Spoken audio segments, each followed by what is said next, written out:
Assalamualaikum. Welcome to all of you in another lecture of granulation. अच्छा, make it clear कि मैंने जो PPT granulation 1 की upload की है, मैंने लिखा उस पावर पॉइंट प्रेजेंटेशन पे ग्रैनुलेशन 1।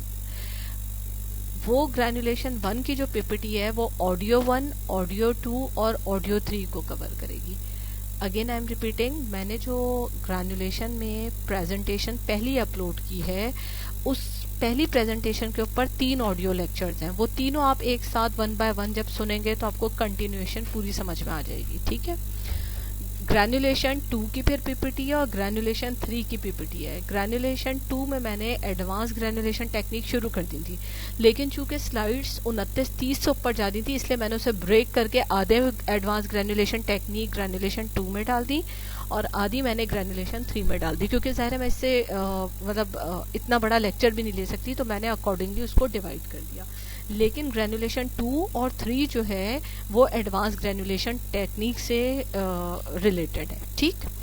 अच्छा, कल का थोड़ा सा लेक्चर पहले मैं रिपीट कर दूं, उसके बाद मैं आपको आज के लेक्चर पे लेके चलूँगी। देखें, सबसे पहले हमने ग्रैनुलेशन के बारे में या ग्रैनुलेशन का टॉपिक जो मैंने ऑडियो 1 में स्टार्ट किया, वहाँ मैंने आपको बताया कि ग्रैन्यूल्स क्या होते हैं। ग्रैन्यूल्स बनने का मतलब ये है कि पार्टिकल सारे एडहेयर होके लार्ज एग्रीगेट्स बनाएंगे। ठीक है। वो एग्रीगेट अटैच किस किस तरीके से हो रहे हैं, उसकी अटैचमेंट बाय प्रेशर हो रहे हैं या बाइंडर के ज़रिए हो रहे हैं, इस बेस पर हमने जो है वो उसको नाम दे दिया ड्राई ग्रैनुलेशन या वेट ग्रैनुलेशन का। जो ग्रैन्यूल्स है उनका साइज 0.2 से लेकर 0.4 तक का होता है। ठीक है। एमएम या माइक्रोमीटर, ये आप चेक कर लीजिएगा स्लाइड में। ठीक। अच्छा, उसके बाद मैंने आपको बताया कि एम या फिर पर्पस क्या होता है ग्रैन्यूल बनाने का। आप सबको पता है, कंटेंट ऑफ यूनिफॉर्मिटी मेंटेन करने के लिए, फ्लो इम्प्रूव करने के लिए। अगर हम पाउडर लेते हैं तो उसके अंदर फ्लो इतना अच्छा नहीं होता, तो हुपर टू डाई कैविटी जब फिलिंग होती है तो वेट वेरिएशन आता है, क्लिनिकल इफेक्ट हैम्पर्ड हो जाता है। तो जब हम यूनिफॉर्म फ्लो करवाते हैं थ्रू ग्रेन्यूल्स, तो ज़ाहिर है डाई और हुपर टू डाई के बीच में जब गैप नहीं रहता तो ज़ाहिर है फिलिंग अच्छी होती है, leading to uniform flow. Basic तो यही है, बाकी एडवांटेजेस जो गिवन है वो आप पढ़ लीजिएगा उससे, क्योंकि ये रिव्यू लेक्चर है, इसलिए मैं इसकी दोबारा से डिटेल नहीं, बस जर्नली ओवरलुक कर रही हूँ। फिर मैंने आपको एक बात बताई कि मैंने पीपीटी में नहीं डाला, आप खुद से नोट कर लीजिएगा कि ideal characteristic of a good granules क्या होती हैं। इट शुड बी स्फेरिकल और उसकी फ्लो कैरेक्टरिस्टिक्स बेहतर होनी चाहिए, फ्लोएबिलिटी अच्छी होनी चाहिए और स्फेरिकल। ऑब्वियसली आपको पता है कि अगर वो स्फेरिकल होगा तो उसकी पैकेजिंग ज्योमेट्री रोम्बोहिड्रल बन जाएगी जब वो फिल कर रहा होगा डाई को। तो जब रोम्बोहिड्रल है तो वॉइड्स नहीं होंगे, तो जाहिर है आपके पास कॉन्टेंट ऑफ यूनिफॉर्मिटी मेंटेन होगा, तो क्लिनिकल इफेक्ट आपके पास अच्छा ही आएगा। और बाकी जो कैरेक्टरिस्टिक्स हैं वो मैंने पहली ऑडियो में बताई हैं, 2-3 और वो आप याद कर लीजिएगा। ठीक। अच्छा, थर्ड पॉइंट जो मैंने आपको ग्रैन्यूल्स के अंदर बताया वो ये बताया कि टाइप्स ऑफ ग्रैनुलेशन टेक्निक 3 तरह की होती हैं, ड्राई ग्रैनुलेशन, वेट ग्रैनुलेशन और इसके अलावा डायरेक्ट कंप्रेशन। ठीक है। अब इसमें मैं सबसे पहले जो मैं स्टार्ट करूँगी दैट इज़ वेट ग्रैनुलेशन, जो मैंने ऑडियो 2 में आपको बताया वेट ग्रैनुलेशन पूरा। ड्राई ग्रैनुलेशन और डायरेक्ट कंप्रेशन मैं आज के लेक्चर में अभी अपलोड कर दूंगी, तो यहाँ पर हमारे पास ग्रैनुलेशन का जर्नल इंट्रोडक्शन और उसकी टाइप्स के साथ ग्रैनुलेशन ख़त्म हो जाएगा। इसके अंदर कोई रॉकेट साइंस है भी नहीं, क्योंकि ग्रैनुलेशन आप सब 4th ईयर इंडस्ट्रियल से पढ़ते हुए आ रहे हैं कि क्या होता है क्या, लेकिन चूंकि ग्रैनुलेशन की एडवांस टेक्निक्स मुझे आपको पढ़ानी थी, इसलिए मैंने आपको शुरू से बैकग्राउंड से स्टार्ट करा और मैंने आपको ये सारी चीज़ें बताई। Now coming toward the first method that is wet granulation. मैंने वेट ग्रैनुलेशन से स्टार्ट किया कि बड़ा भी यही है और आप इसको पढ़ भी चुके हैं। ड्राई और डायरेक्ट कंप्रेशन बिल्कुल भी हार्ड नहीं है, वो सिर्फ ओवरलुक करना है एक दफ़ा।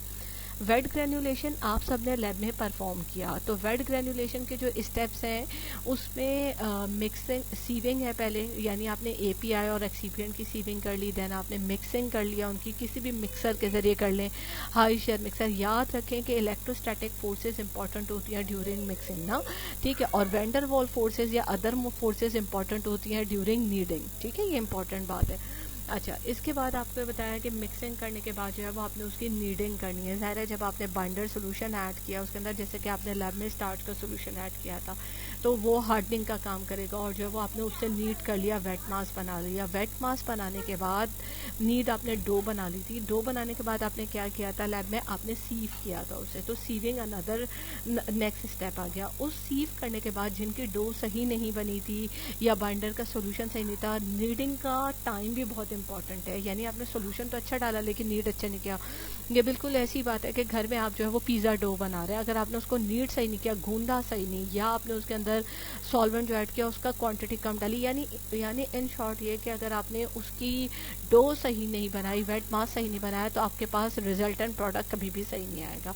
तो नीडिंग प्रोडक्ट को ही मैं वेट मास कह रही हूँ। उसको आपने सीव किया तो आपके पास ग्रैन्यूल आ गया, लेकिन ये ग्रैन्यूल्स चूँकि बिल्कुल वेट थे तो हमने इन्हें पेपर पे लेकर इनको ड्राइंग के लिए छोड़ दिया था। ड्राइंग करने के बाद अब आपने जो है वो दोबारा से इनको सीव कर लिया ताकि आप यूनिफॉर्म साइज एक साथ ऑब्टेन कर लें, और उसके बाद आप उसकी फिलिंग कर लें। These all are steps there in wet granulation. फिर मैंने सेकंड ऑडियो में आपको दोबारा ये बताया कि जब आप नीडिंग कर रहे होते हैं, यानी बाइंडर सोल्यूशन ऐड कर रहे होते हैं, तो बाइंडर्स में आपके पास टाइप्स कौन सी हैं, semi solid, solid, synthetic, semi synthetic और नेचुरल बाइंडर्स होते हैं। वो आप याद कर लीजिएगा, उसमें से एग्जांपल्स मैंने कल के लेक्चर में भी आपको बताई थी। उसके बाद जो इम्पोर्टेंट बात मैंने आपको बताई वो ये बताई कि ड्यूरिंग नीडिंग जब आप बाइंडर सोल्यूशन ऐड कर रहे होते हैं तो कौन से मैकेनिज्म्स होते हैं जिसकी वजह से बॉन्डिंग बन जाती है और पार्टिकल्स जो है वो अटैच होते हैं, leading to weight mass.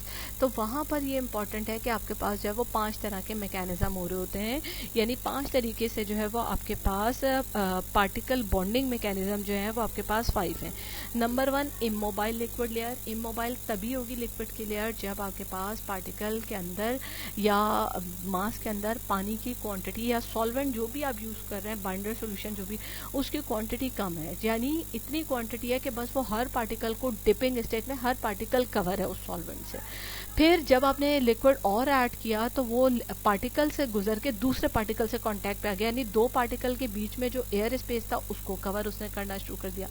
Majeed quantity बढ़ाई तो वो आपस में इतना पेनिट्रेट कर दिया कि उसने जो है वो बीच में क्या करना चाहिए कि कैपिलरी स्टेज बना ली।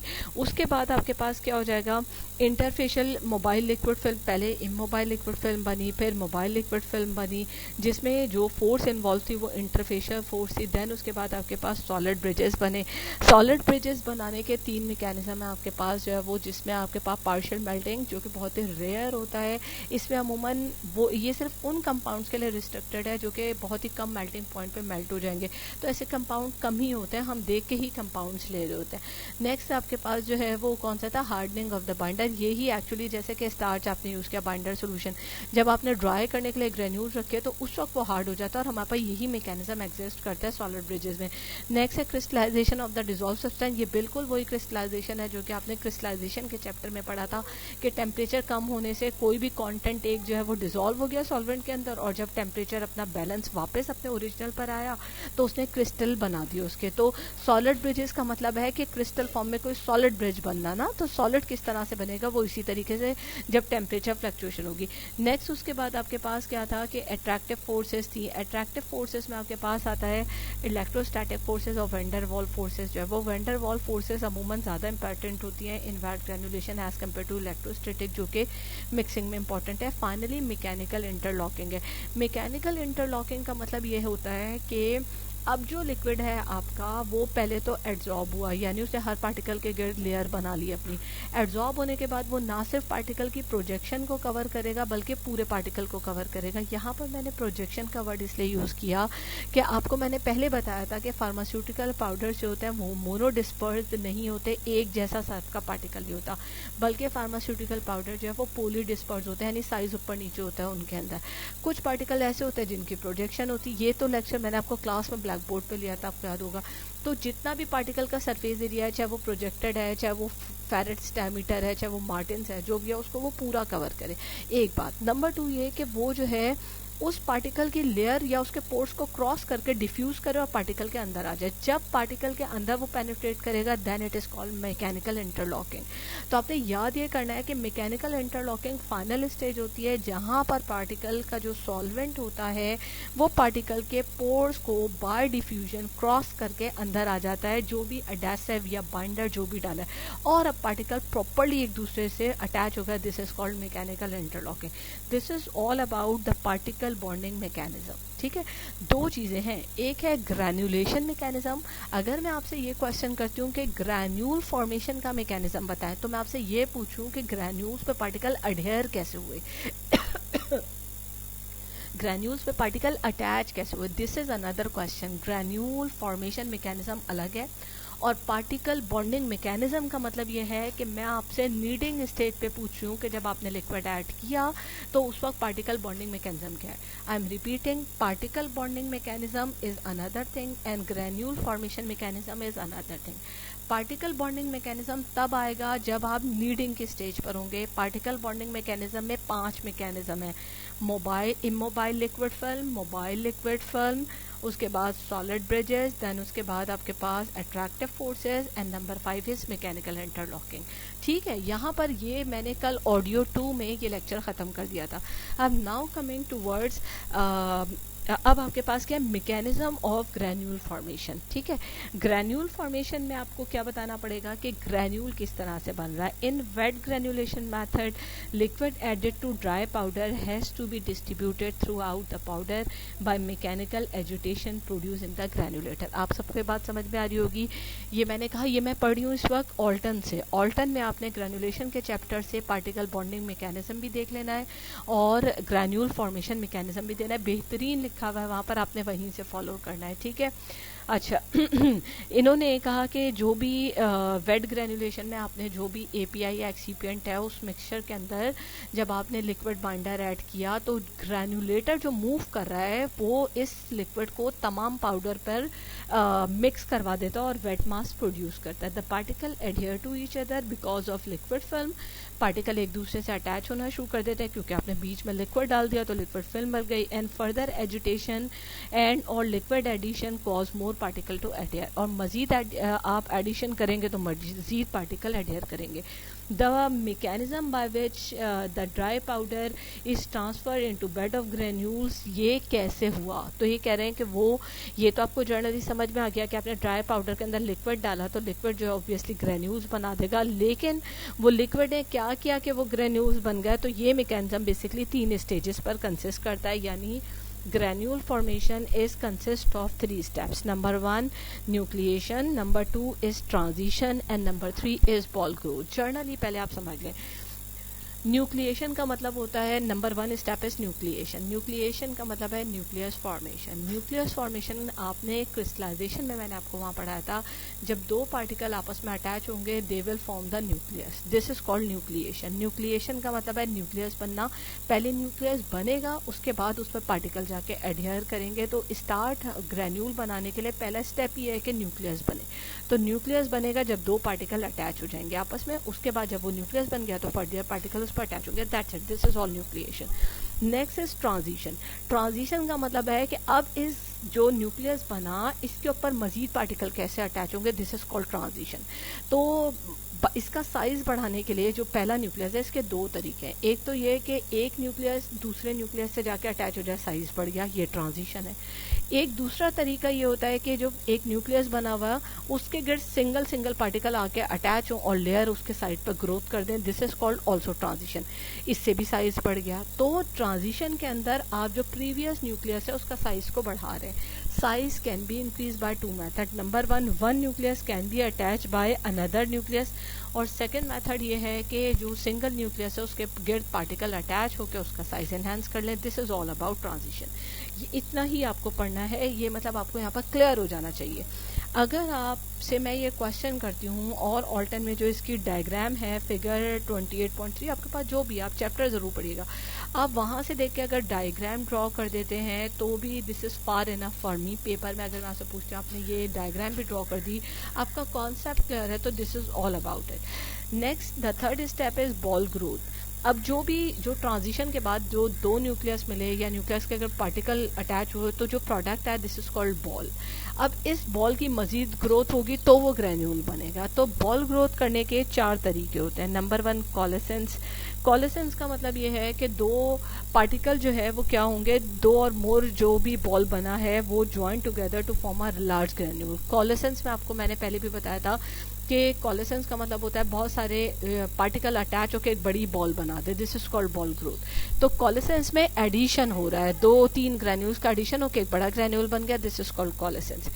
ब्रेकेज। ब्रेकेज में क्या हो रहा है कि बॉल ग्रोथ तो होगी यानी ग्रोथ होगी, साइज इंक्रीज होगा, लेकिन बाय ब्रेकेज। तो कैसे कि आपके पास जो ग्रेन्यूल्स बन गए हैं वो आपस में टकराएंगे, टकराने के बाद उनका ब्रेकेज हो जाएगा। जब ब्रेकेज हुआ तो जो लूज पार्टिकल रिलीज हुए वो अटैच होंगे किसी और न्यूक्लियस के साथ, तो उसकी ग्रोथ को एनहांस कर देंगे। तो बॉल ग्रोथ तो हुई उस न्यूक्लियस की, लेकिन कैसे हुई, पुराने वाले पहले ब्रेक होंगे और ब्रेक होने के बाद जो रिलीज ऑफ पार्टिकल है वो नए पार्टिकल्स पे, नए न्यूक्लियस पे जाकर अटैच हो जाएंगे, this is called breakage. Or you can say that granule break into fragment which adhere to other granules forming a layer of material or over the surviving granule. Next is abrasion transfer, यानी इसमें भी particle release होंगे लेकिन mechanism is breaking नहीं है, बल्कि mechanism क्या है इसके अंदर जो है, इसमें मैकेनिज्म है abrasion.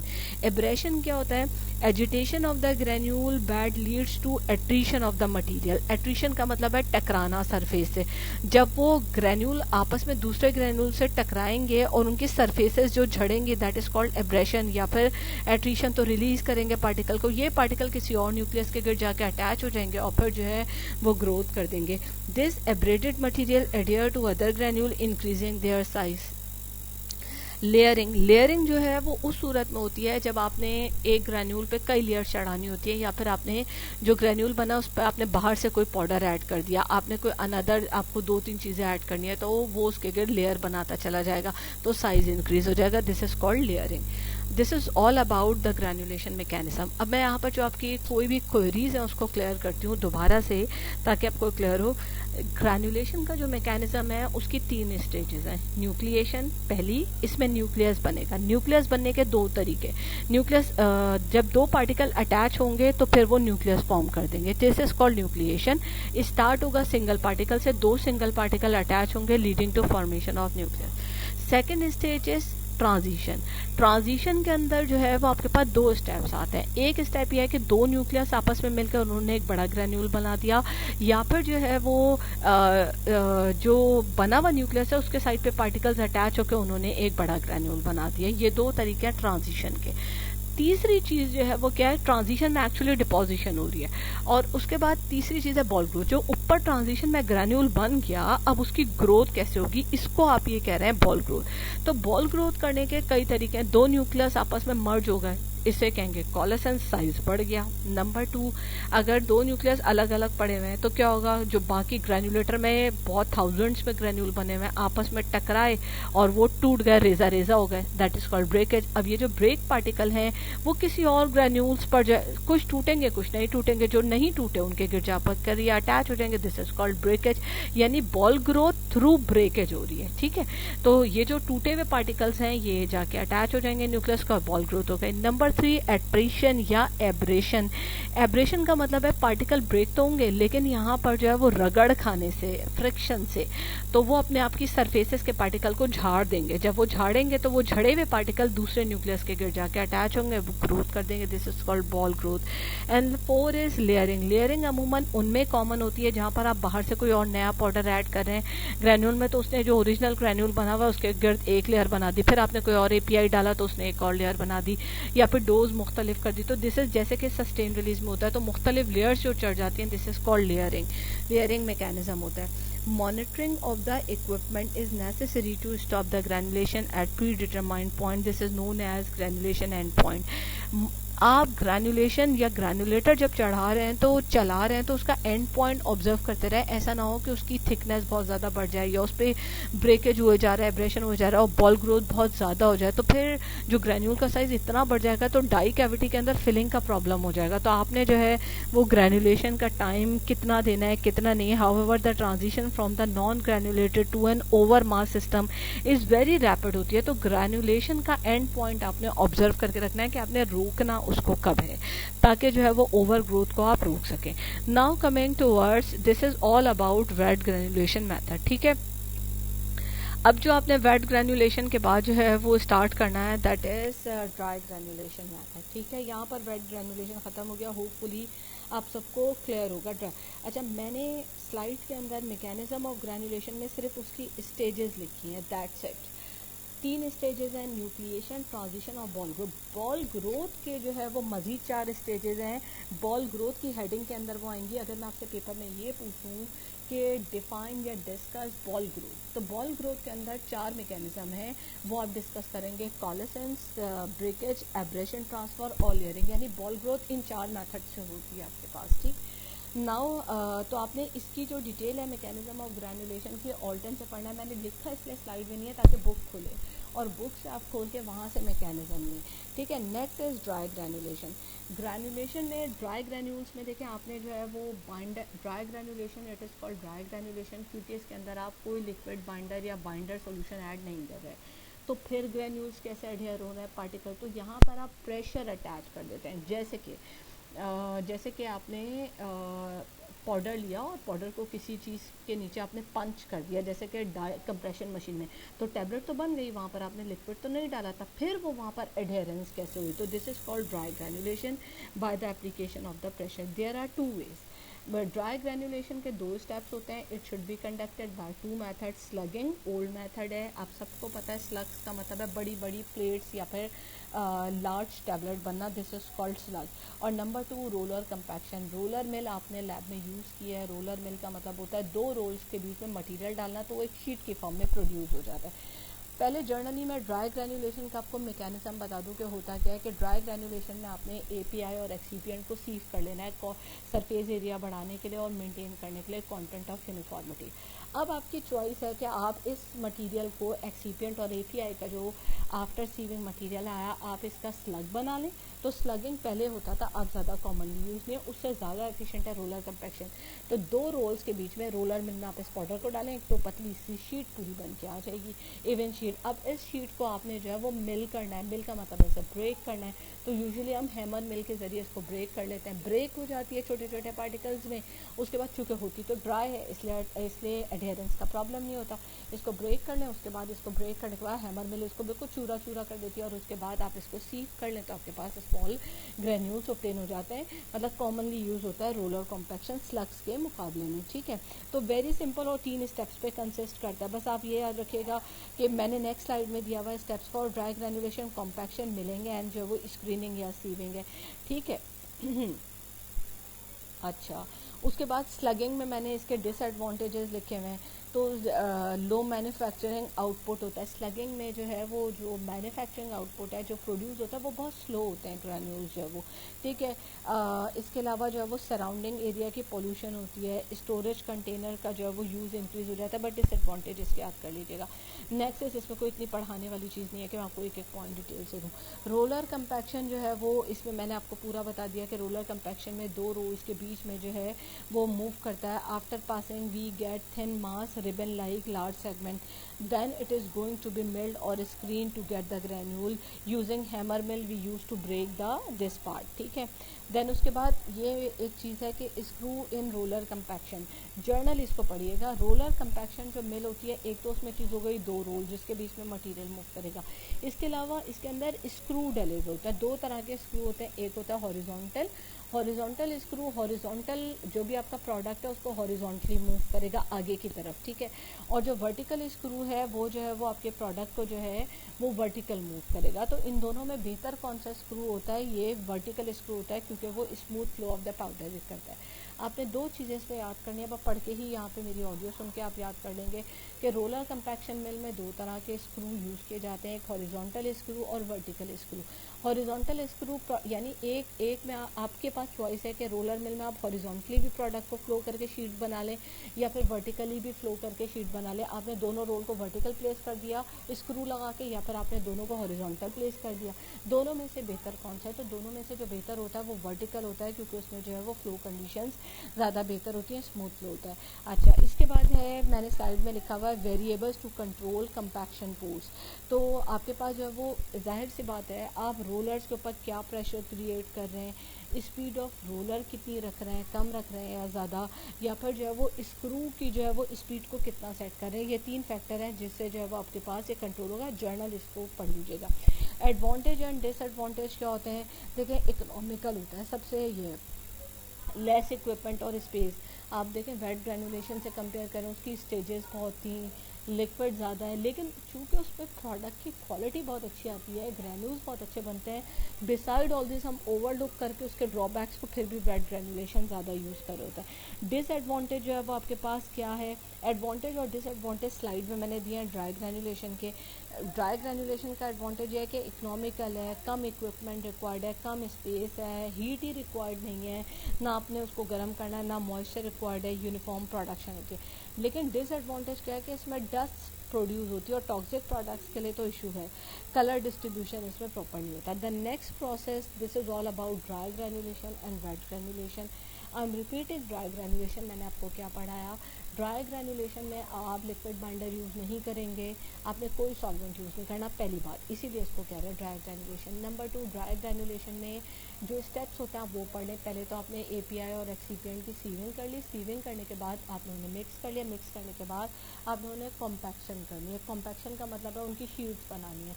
Compaction can be done by 2 method, either by the स्लगिंग, जो कि अब यूज़ नहीं होता, ओल्ड मेथड था। और इसके एडवांटेज डिसएडवांटेज याद कर लीजिएगा। कॉमनली यूज मेथड या कमिंग या current method is roller compaction. तो रोलर कॉम्पैक्शन का ही मेथड है। जब आपके पास इसमें शीट बन गई तो उसको आपने जो है वो मिलिंग करनी है, मिलिंग के बाद आपने सीव कर लेना है। रोलर कॉम्पैक्शन के अंदर आप जो वो आपकी मर्जी है, रोलर आप हॉरिजॉन्टल लगाएं या वर्टिकल लगाएं, जैसे भी लगाएंगे आपको वैसे ही स्क्रू यूज़ करना पड़ेगा। तो हॉरिजॉन्टल के मुकाबले में वर्टिकल बेहतर होता है, इसलिए हम ये कहते हैं कि वर्टिकल स्क्रू भी बेहतर है। क्यों बेहतर है? क्योंकि वो फ्लो को प्रॉपर इम्प्रूव करा देता है, ठीक है। अच्छा, इसके अलावा क्या होता है? रोलर की स्पीड कितनी रखी है, रोलर का प्रेशर कितना डेवलप हो रहा है, या स्क्रू का प्रेशर कितना है, ये सब चीज़ें जो है वो क्वांटिटी ऑफ द प्रोडक्ट या क्वालिटी ऑफ द प्रोडक्ट के लिए इंपॉर्टेंट है। यहाँ पर कोई भी इतनी मुश्किल चीज़ नहीं है। देन है डायरेक्ट कंप्रेशन। डायरेक्ट कंप्रेशन आपने लैब में क्या, क्लोब्रेडॉल की आपने लास्ट टाइम टैबलेट बनाई थी लैब में, हमने जो है वो एपीआई और एक्सीपिएंट को मिक्स किया, सीव किया, मिक्स किया, और मिक्स करने के बाद हमने डाई में डाला और पंच कर दिया लैब के अंदर। This is called direct compression जो है वो, ठीक है। इसकी आप जो है, लेकिन याद रखिएगा डायरेक्ट कंप्रेशन मेथड ज़ाहिर है लो डोज प्रोडक्ट सारी चिपकी जाएगी डाई में, तो लो डोज प्रोडक्ट या फिर हाई डोज प्रोडक्ट के लिए जो है वो गुड नहीं है। इसके एडवांटेज डिसएडवांटेज याद कर लीजिएगा।